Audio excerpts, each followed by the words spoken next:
Once upon a time in a country far away, there lived a king who ordered his soldiers to roll a boulder into the middle of a well-traveled road. The king then hid nearby to see what people did and whether anyone would remove the obstacle.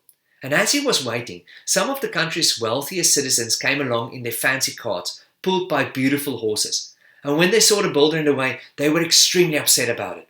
Some complained how utterly inconvenient it was and how it slowed them down. Others were a little more vocal about the state of the roads in the country, while some got outright personal and criticized the king and everything he did wrong according to them, including leaving a massive boulder in the road and not removing it for them.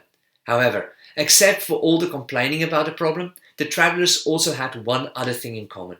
No one did anything about it. In fact, instead of trying to move it out of the way, they all took the literal path of least resistance and just drove around it, until there were already a track forming around the boulder when a simple peasant came along with his oxen-drawn wagon.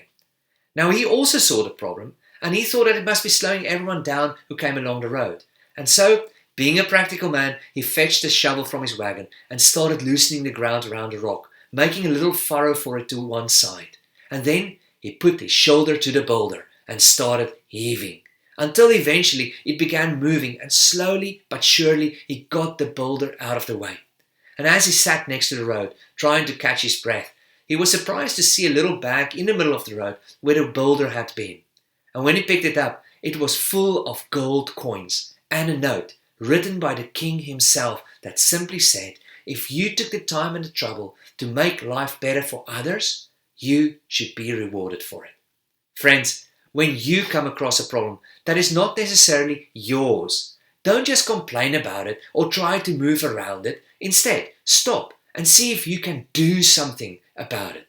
Don't just think of what is best for you, but also what will benefit others. And who knows, maybe you will also be rewarded for it.